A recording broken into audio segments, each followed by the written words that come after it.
आपने भाषा YouTube channel में आप सभी का स्वागत और हार्दिक अभिनंदन है। मैं गोपीनाथ व्याख्याता राजकीय उच्च माध्यमिक विद्यालय पेपालसर चूरू राजस्थान से मैंने इस चैनल का नाम आपने भाषा इसलिए रखा है क्योंकि हमारी राष्ट्र या राजभाषा हिंदी है और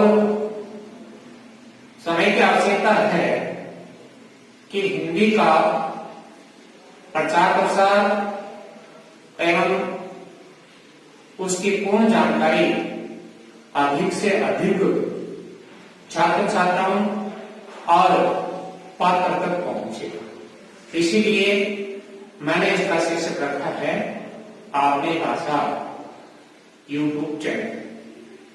अब थोड़ी सी मैं चर्चा करता हूं।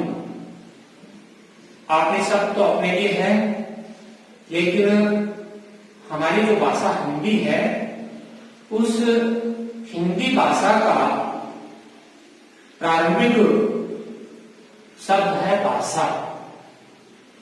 भाषा के बारे में मैं थोड़ी सी आपको एकदम प्रारंभिक जानकारी देना चाहूंगा। सबसे पहले भाषा शब्द की उत्पत्ति के बारे में जानकारी प्राप्त करेंगे। देखिए, किसी भी चीज की आवश्यकता के अनुरूप ही किसी वस्तु, भाषा या सामग्री का निर्माण होता है।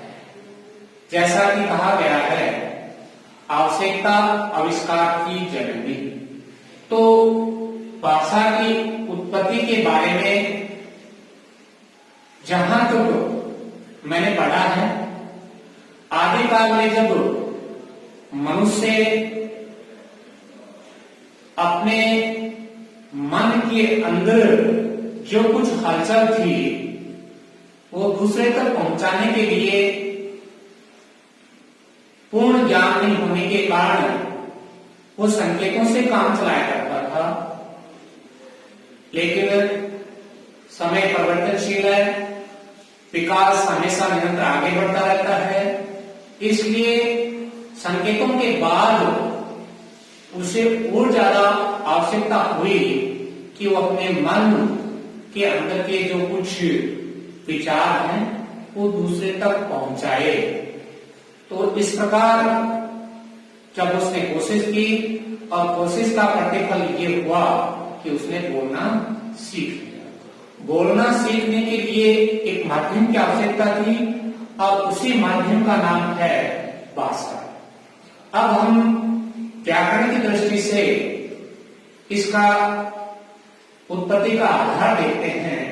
तो इसमें मैंने लिखा है भाषा की उत्पत्ति के नीचे, भाषा की उत्पत्ति का आधार ऐसा माना जाता है, हिंदी से पहले संस्कृत भाषा का निर्माण हुआ, इसलिए संस्कृत के शब्दों के द्वारा ही इस भाषा शब्द का निर्माण हुआ। तो संस्कृत का एक शब्द है हक, जिसका अर्थ होता है बोलना, और दूसरा कुछ का हिंदी विशेषज्ञों का ऐसा मानना है कि संस्कृत की भाष नामक धातु से भाषा शब्द का निर्माण हुआ, जिसका अर्थ होता है देखकर। अब देखिए, दोनों शब्द एक धातु है, एक शब्द है। धातु से क्रिया का निर्माण होता है और शब्द है वो हिंदी भाषा की दृष्टि से, वाचिक दृष्टि से अर्थ रखने वाला सबसे छोटी इकाई है। तो इन दोनों को जब मिलाते हैं या दोनों का समन्वित अर्थ निकालते हैं तो अर्थ एक निकलना है, बोलना या अपने अंदर के विचारों को प्रकट करना। अब मैं इसे व्याकरण की दृष्टि से, हिंदी भाषा की दृष्टि से एक भाषा के रूप में आपके सामने रखना चाहता हूं। सबसे पहले देखिए भाषा की परिभाषा आप क्या लिखेंगे, आप कैसे इसको याद रखेंगे। एकदम संक्षिप्त और छोटी यदि आप रखना चाहते हैं तो मात्र ये लिख सकते हैं, भाषा संप्रेषण या अभिव्यक्ति का माध्यम है। ध्वनि आवाज एक स्थान से दूसरे स्थान तक जाए तो उसके लिए माध्यम की आवश्यकता होती है और उस माध्यम का आधार है संप्रेषण और अभिव्यक्ति। अब छात्रों की समस्या आ जाती है कि संप्रेषण और अभिव्यक्ति क्या है। बहुत सारे छात्र इस उलझन में फंस जाते हैं कि ये नए शब्द है। देखिए हिंदी का जैसे जैसे विकास हुआ, शब्दों का विकास निरंतर चलता गया और अब भी जारी है। तो मैं ये आपको स्पष्ट कर देना चाहता हूं कि संप्रेषण और अभिव्यक्ति का वही अर्थ है जिसका मतलब होता है बोलना, व्यक्त करना। इसलिए छात्रों से मेरा आग्रह है कि वो इस उलझन में नहीं रहे कि आपने संप्रेषण और अभिव्यक्ति शब्द को काम में क्यों लिया। मैंने इसलिए लिया कि भाषा सब व्यक्त करेंगे, सब लिखेंगे, लेकिन यदि आपके शब्दों का चयन उच्च कोटि का है, इसलिए यदि आप प्रकट करना लिखेंगे, आप व्यक्त करना लिखेंगे, तो हर एक साधारण छात्र भी लिखता है। इसलिए हमें थोड़े शब्दों का चयन ऐसा करना है जो प्रभावी हो और दूसरे को आकर्षित करे। इसलिए मैंने इन शब्दों का चयन किया है, भाषा संप्रेषण और अभिव्यक्ति का माध्यम है। इसके बाद थोड़ी सी और व्याख्या कर देता हूं इस भाषा की। मनुष्य एक सामाजिक प्राणी है और सामाजिक प्राणी को एक दूसरे के साथ अपने विचारों को जोड़ने के लिए, अपने भावों को प्रकट करने के लिए अपने अस्तित्व की आवश्यकता होती है और अपने अस्तित्व को बचाए रखने के लिए अपने विचारों का आदान प्रदान और एक दूसरे के भावों को समझने के लिए वो क्या करता है, उसी के अनुरूप मैंने लिखा है, मनुष्य के लिए समाज में विचार, भावना, संदेश, सूचना आदि को व्यक्त करने के लिए भाषा अत्यंत महत्वपूर्ण है।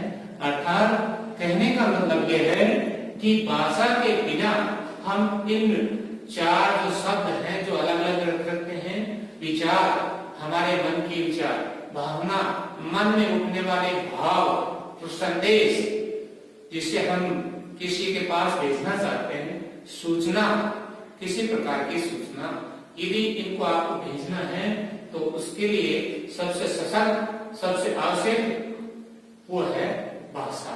आज मैंने शुरुआत की है, इसलिए छोटा सा टॉपिक जो प्रारंभिक है वो लिया है।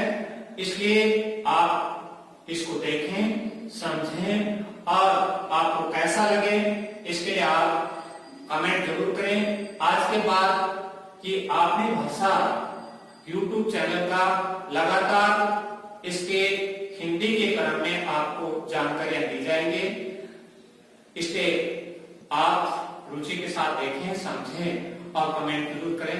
धन्यवाद।